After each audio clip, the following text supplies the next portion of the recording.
जय हिंद, वंदे मातरम साथियों। तो एक बार आपका फिर से स्वागत है एसएससी एकेडमी यूट्यूब चैनल पर।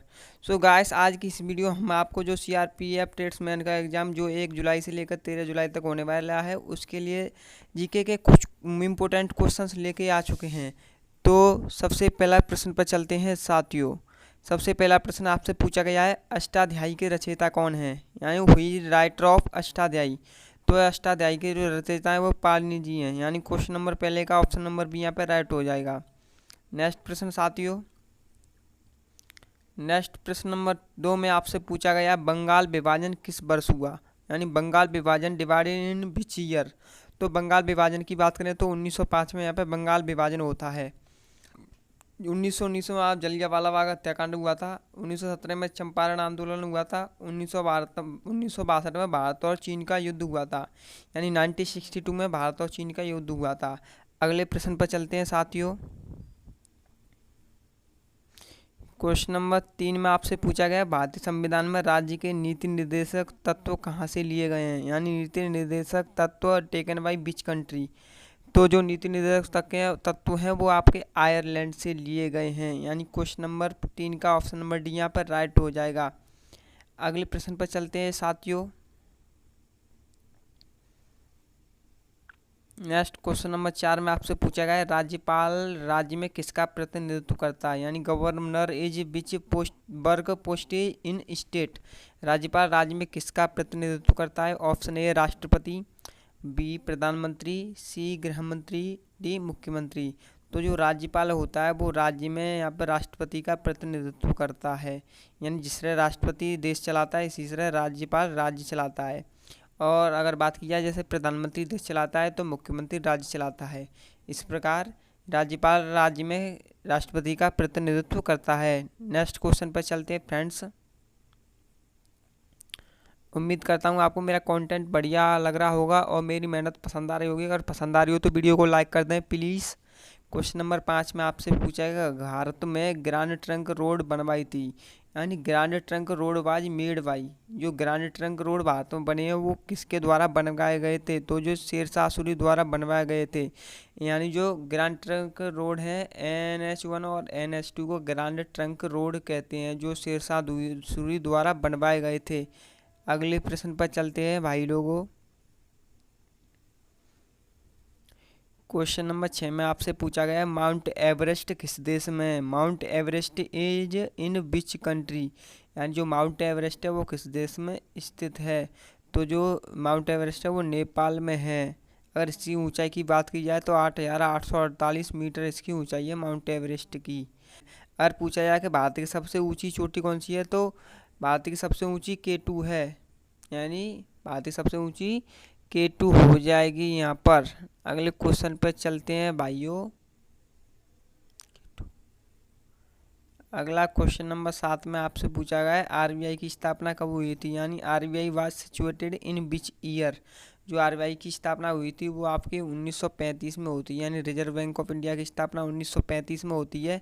अगर बात की जाए 1955 में क्या हुआ था, तो 1955 में जो है स्टेट बैंक ऑफ इंडिया की स्थापना हुई थी, यानी SBI की स्थापना हुई थी।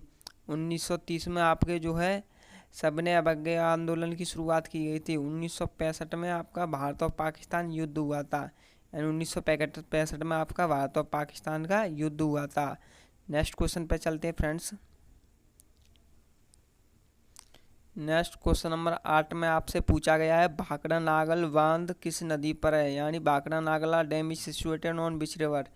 आपसे पूछा गया है गाइस, भाखड़ा नागला बांध जो किस नदी पर है। मोस्ट इंपोर्टेंट क्वेश्चन है, एग्जाम के माध्यम से प्रत्येक एग्जाम में पूछा जाता है साथियों।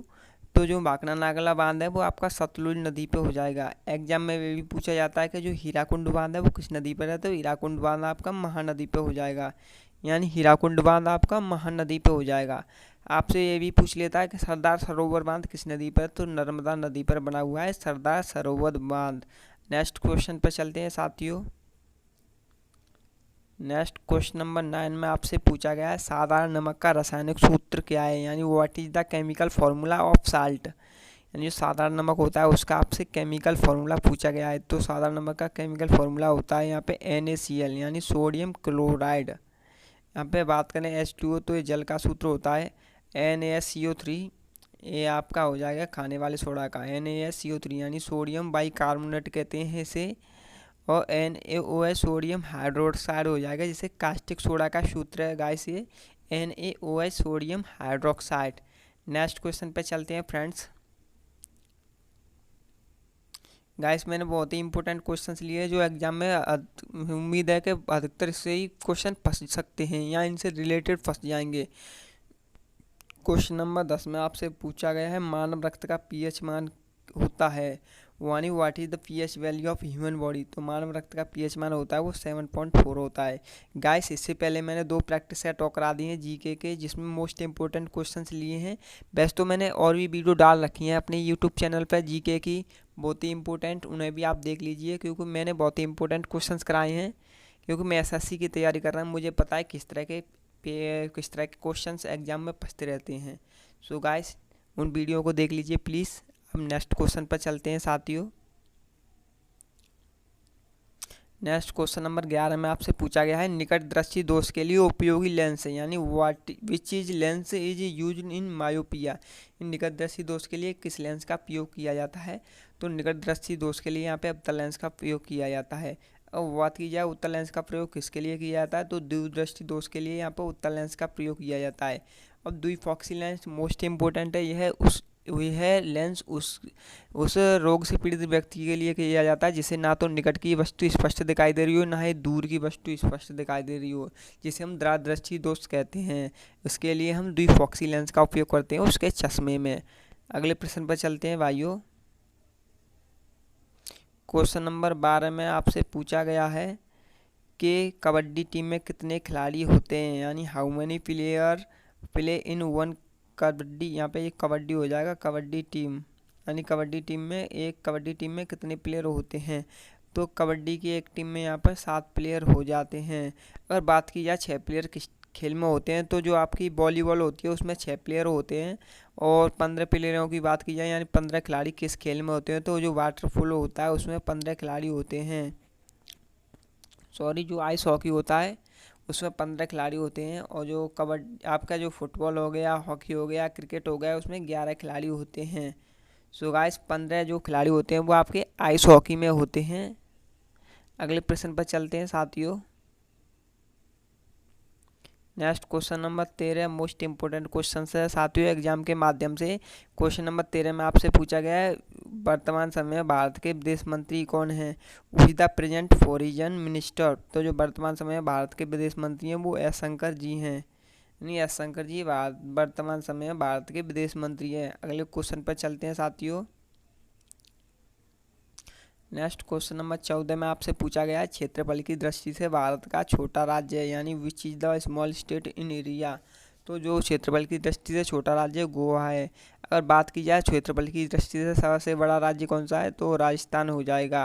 अगर जनसंख्या की दृष्टि से देखा जाए, जनसंख्या की दृष्टि से यानी कम जनसंख्या वाला राज्य बिहार हो जाएगा, और अधिक जनसंख्या वाला राज्य उत्तर प्रदेश हो जाएगा, यानी यूपी है जो वो जनसंख्या की वृद्धि से सबसे जनसंख्या के जो है आंकड़े में सबसे ज़्यादा जनसंख्या उत्तर प्रदेश में है। अगले प्रश्न पर चलते हैं भाई लोगों।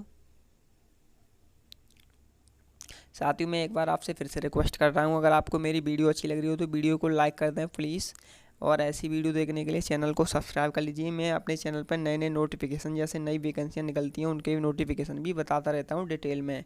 कपास क्वेश्चन नंबर 15 में आपसे पूछा गया है कपास उत्पादन में प्रथम राज्य है, यानी which state is first in कपास फर्टिलिटी। तो जो कपास उत्पादन में प्रथम राज्य है वो गुजरात राज्य हो जाएगा। अगर बात की जाए जो सरसों है या बाजरा है उसके प्रथम उत्पादन में कौन सा राज्य, तो राजस्थान हो जाएगा। अगर कोयला उत्पादन की बात की जाए तो छत्तीसगढ़ हो जाएगा। अगर उत्तर प्रदेश की बात की जाए, उत्तर प्रदेश में क्या उत्पादन प्रथम है, तो गन्ना उत्पादन में जो उत्तर प्रदेश सबसे प्रथम स्थान पर है। Next question friends, question number 16 में आपसे पूछा गया है लाल ग्रह किस ग्रह को कहा जाता है। Which planet is red planet, यानी which planet is called red planet. तो जो लाल ग्रह होता है वो मंगल ग्रह को कहते हैं। अब बात कर लेते हैं जो बुध ग्रह की। तो बुध ग्रह वायुमंडल का सबसे छोटा ग्रह और जो सबसे बड़े ग्रह की बात की जाए तो बृहस्पति ग्रह है वो सबसे बड़ा ग्रह है। अगर शुक्र की बात की जाए तो शुक्र सबसे चमकीला ग्रह है। अगर बात करते हैं यहाँ पे लेटा हुआ ग्रह किसे कहते हैं तो शनि को लेटा हुआ ग्रह कहते हैं गाइस। गाइस ग्रहों से संबंधित भी क्वेश्चन एग्जाम में पूछा जाता है, इसलिए आप उसे ग्रहों से रिलेटेड सभी जानकारियों को अच्छी तरीके से नोट करके याद कर लें। नेक्स्ट क्वेश्चन साथियों, नेक्स्ट क्वेश्चन नंबर 17 में आपसे पूछा गया है मधुमक्खी पालन क्या कहलाता है। व्हाट इज नो बीज पालन, यानी मधुमक्खी पालन को क्या कहते हैं। तो मधुमक्खी पालन को यहाँ पे एपीकल्चर कहा जाता है। अगर बात की जाए पोमोलॉजी की पूछा गया है मधुमक्खी पालन क्या कहलाता है, यानी व्हाट इज नो बीज पालन, यानी मधुमक्खी पालन को क्या कहते हैं तो मधुमक्खी पालन को एपीकल्चर कहा जाता है। अगर बोला जाए कि मछली पालन को क्या कहते हैं तो मछली पालन को पीसीकल्चर कहते हैं। पोमोलॉजी फलों के अध्ययन को कहा जाता है और रेशम के पालन को सेरीकल्चर कहते हैं, यानी रेशम पालन सेरीकल्चर कहलाता है। Next question guys, question number 18 में आपसे पूछा गया है डीआरडीओ का मुख्यालय कहाँ है। Where is the headquarter of DRDO. तो जो डीआरडीओ का मुख्यालय वो आपका नई दिल्ली में बना हुआ है।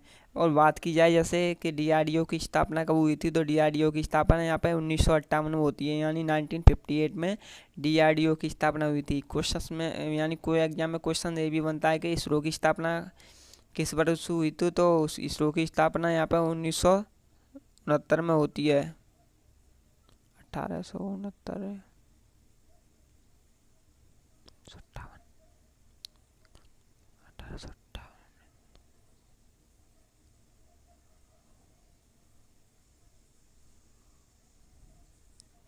सो गाइस क्वेश्चन नंबर 18 पर चलते हैं। क्वेश्चन नंबर 18 में आपसे पूछा गया है डीआरडीओ का मुख्यालय कहाँ है। तो डीआरडीओ का मुख्यालय आपका नई दिल्ली में हो जाएगा। अगर बात की जाए इसरो का मुख्यालय कहाँ है तो इसरो का मुख्यालय आपका बेंगलुरु में हो जाएगा। नेक्स्ट क्वेश्चन पे चलते हैं साथियों। नेक्स्ट क्वेश्चन नंबर 19 में आपसे पूछा गया है कि जो पानीपत का तीसरा युद्ध कब हुआ था, यानी where were held Panipat third वार।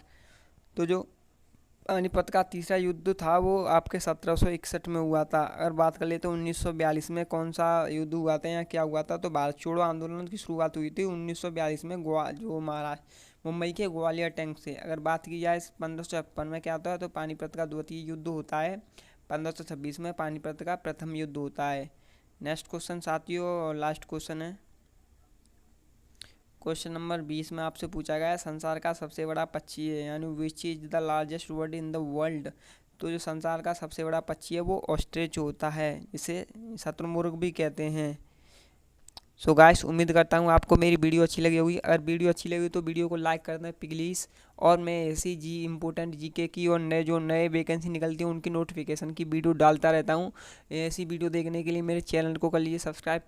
अगर आपको मेरी वीडियो अच्छी लगी तो वीडियो को लाइक और कमेंट करें, शेयर करें, चैनल को करें सब्सक्राइब। वीडियो देखने के लिए आप सभी लोगों को दिल से धन्यवाद। सो गाइस नेक्स्ट वीडियो मिलते हैं एक और इम्पोर्टेंट टॉपिक के साथ। जब तक के लिए बहुत बहुत धन्यवाद।